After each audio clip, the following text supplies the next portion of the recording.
Assalamualaikum guys. So this is another past year paper question also from the same year 2019 20 sem 1, okay, that was shared with you guys earlier. So this is from question 2. So first we have this figure right here, okay. We have to determine the centroid x bar and y bar of the shaded area and clearly specify which element is used in your calculation. Express your answer as a form of a coordinate because it's a graph, right? Okay. Then part B asks us to determine the moment of inertia about the x-axis and the y-axis for the shaded area shown in figure 2. Clearly specify which element is used in your calculation. So we're going to do part A first, okay? So for part A, how we tackle this problem, we are choosing... Actually, you can choose any element you want. You want to choose whether you want to do the vertical element or you want to do the horizontal element. But I think I'll be going with the vertical element anyway, actually, okay, to analyze this problem. Okay, so we'll be sticking with the vertical element for the first part. So as we know it, the vertical element is respect to dx, okay? And as you can see here, right, that this height, sorry, I'll point out properly. This height is affected by 8 minus y. As y increases, what happens is that your height keeps on shrinking. So therefore your differential element dA is just 8 minus y dx. Okay? That's your differential element dA. Now we know that x bar is equivalent to the integral of x tilde dA over the integral of dA, whereas your y bar, we know it is the integral of y tilde dA over the integral of dA. So that leaves us on finding what is x tilde and what is y tilde. So your x tilde and y tilde, which is obviously the central rectangular element. So x tilde is actually the same, okay, because this is your x point, this is your x tilde. So technically the location actually is the same. So your x tilde is just simply x. How about your y tilde?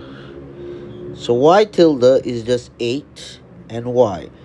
So it will be half of that. So it will be 8 plus y divided by 2, which you can write it as 4 plus y divided by 2. Okay? So with that aside, we can now solve the problem very easily. Let me just make sure I rotate the page. Right. So therefore for x bar, which is just basically the integral, x tilde is just x times 8 minus y dx over the integral of 8 minus y dx. Our limit is, we're chopping from this side, yes, since we're chopping from this side. So it'll be from 0 to 4. Our limit is from 0 to 4. So 0 to 4, 0 to 4, okay?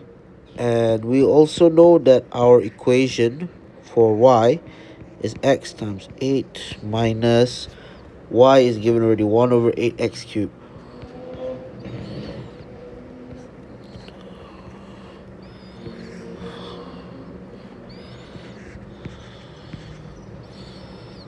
Eight minus 1 over 8 x cubed dx. Okay.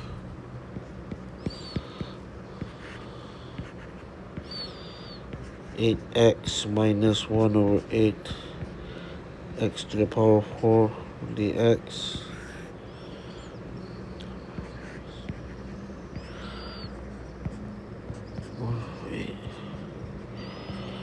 Cube dx. So upon integrating it, we should get 8 x squared over 2 minus 1 over 8 x to the power of 5 over 5, 4 and 0, 8x minus the power of 4 over 4, 4 and 0. Okay, so upon substituting these values, we get 8 over 2 times 4 squared. Okay, so let me just write down here. So 8 over 2 4 squared minus 1 over 8 times 4 to the power of 5 over 5 over 8 times 4 minus 1 over 8 4 to the power of 4 to the power of 4 over 4. Okay, what do we get?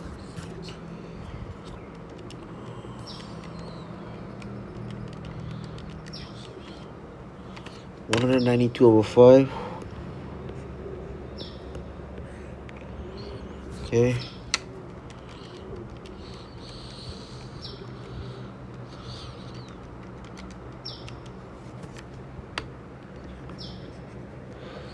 so you get here 1.6 meters for your x. Okay, x bar. Now for your y bar,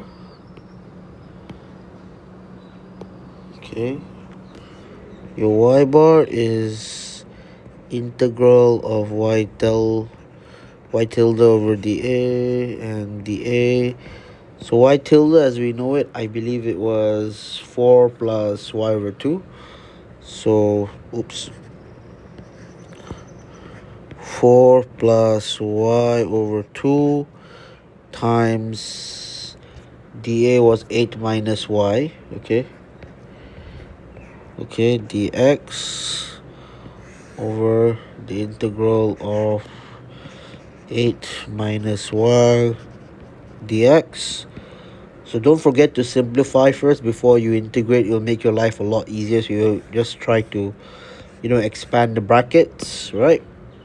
So you end up getting 32 minus 4y plus 8 over half 4y minus y square over 2 dx over integral of 8 minus y dx. So you can easily just cancel this, and you're left with the integral of 32y minus square over 2 dx over the integral of 8 minus y dx. So remember that your y is 1 over 8 x cubed, right? Your y is 1 over 8 x cubed, so it's supposedly 1 over 8 x cubed squared over 2 dx integral 8 minus 1 over 8 x cubed dx. Okay, so with that,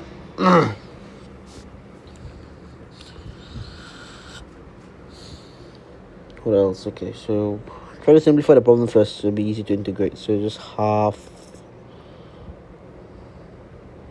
times 1 over 8 squared is how much?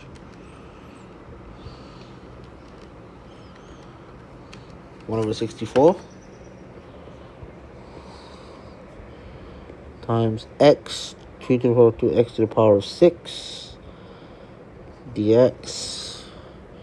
The limits are again from 4 to 0, because remember we're chopping from this side of the graph, so it's obviously from 0 to 4. So put it as 4 0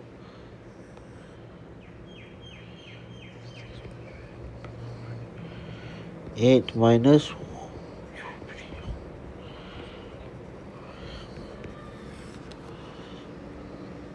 so integrating it, so 32x minus, you can multiply these two together actually, supposedly. So 1 over 3 times 64 is how much? 128.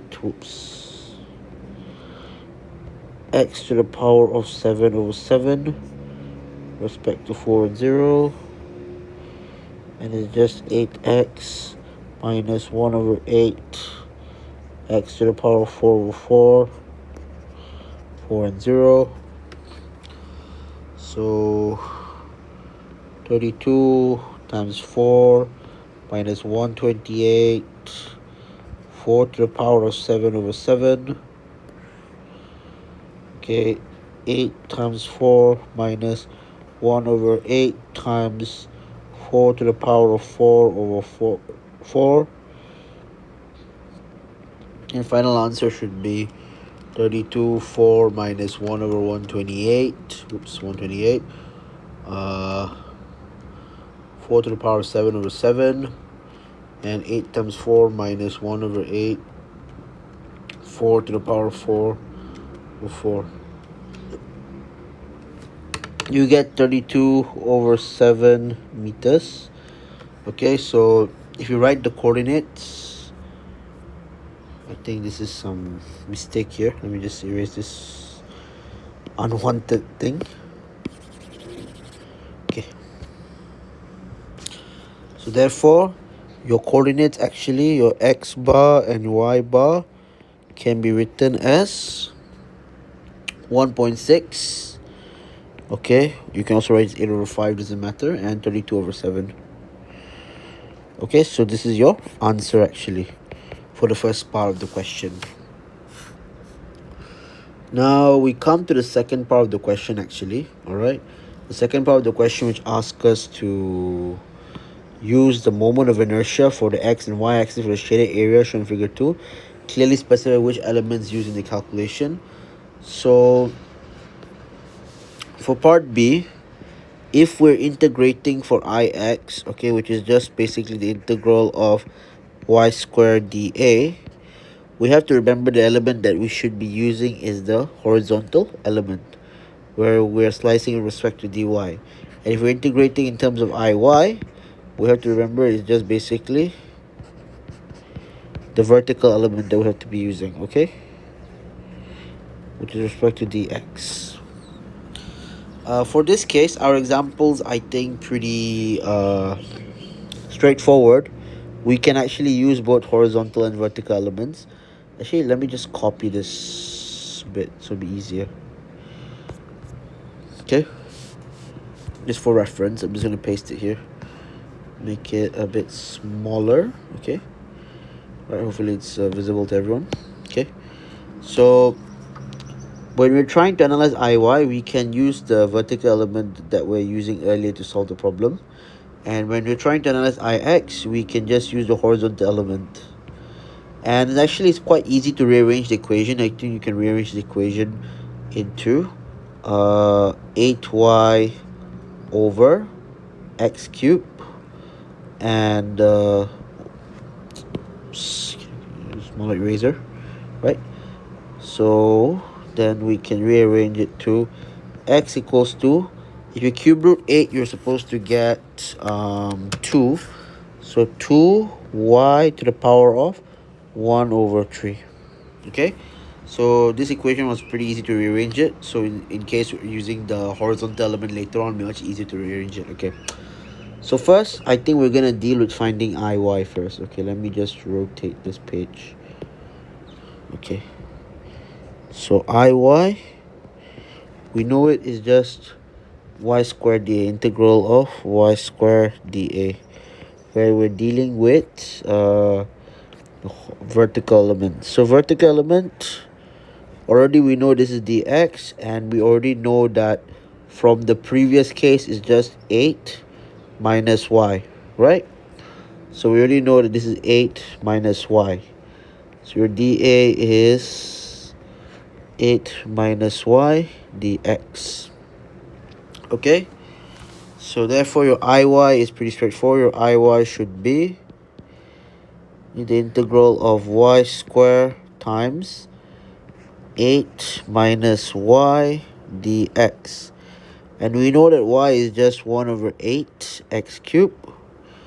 So in this case, it just becomes 1 over 8 x cubed squared times 8 minus 1 over 8 x cubed dx. So 1 over 8 squared is how much? So 1 over 8 squared is 1 over 64 supposedly. So it's just 1 over 64 x to the power of 6 over 8 minus 1 over 8 x cubed dx. So simplifying the equation here. So 164 times 8 becomes 1 over 8. So 1 over 8 x to the power of 6 minus 1 over 64 times 1 over 8 becomes 1 over 512. Oops. 1 over 512. X to the power of 6 times x to the power of 3 becomes x to the power of 9 dx. So remember the limit for the vertical side again is 0 to 4. Okay, when we're chopping the vertical elements. So now we can put the limits, and then we can get 1 over 8 x to the power of 7 over 7 minus 1 over 5112 x to the power of 10 over 10 respect to 4 and 0.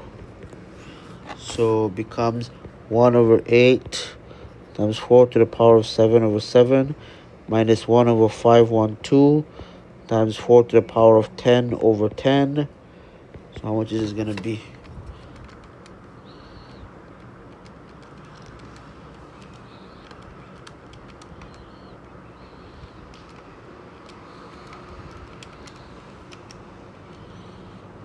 So the moment of inertia, if we take the fraction form, it's supposed to be 3072 over 35 meters. Yes, meter, right? Meter to the power of 4. Remember, moment of inertia usually to the power of 4. Or we can write it as 87.8 meters to the power of 4. Okay, that is for moment of inertia along the y-axis. How about the moment of inertia for the x-axis? Very similar steps actually.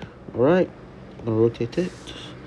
So Ix is equivalent to the integral of y squared dA. We are using the horizontal element now. Okay, so dy.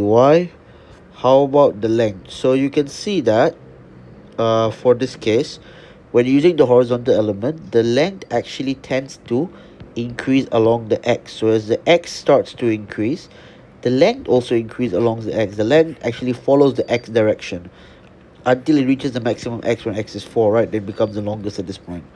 So therefore, you can say the length is controlled by the x. So your dA is equivalent to x dy. And we already know that x is equivalent to what we've derived earlier, which is just 2y to the power 1 over 3. 2y to the power of 1 over 3 dy. Okay, so it's very straightforward integration. So it's just y squared times 2y to the power 1 over 3 dy. So it becomes 2y. 2 plus 1 over 3 becomes 7 over 3 dy. Okay, how about the limit? Okay, so now for the limit, just remember, since you are chopping it up from the horizontal element all the way, so you can go from 0 to 8. So your limit is just simply you plug in 8 and 0, then it becomes 2y to the power of, so 7 over 3, you have to plus with 1, becomes 10 over 3 over 10 over 3. And then you plug in the limits, 8 and 0. So it becomes 2 times 8 to the power of 10 over 3 over 10 over 3. And your answer should be 2 times 8, 10 over 3 over.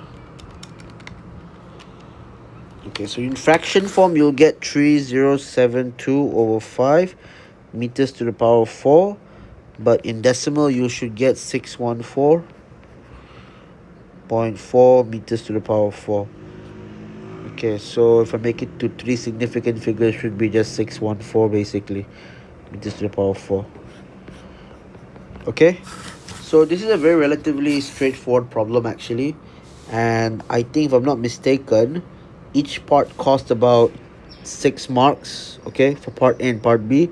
So as since this is a very straightforward problem, you guys should easily be able to get the total of 12 marks for this question. It's really straightforward. As long as you follow the steps, okay, as long as you follow the steps and everything, then it should not be difficult actually for you guys, okay. So yeah, that's pretty much it about how to um deal with centroid by integration, like finding the centroid by integration and the moment of inertia along a particular axis by integration actually. So I wish you guys all the best for your final exam tomorrow, and yeah, that's it. Assalamu alaikum.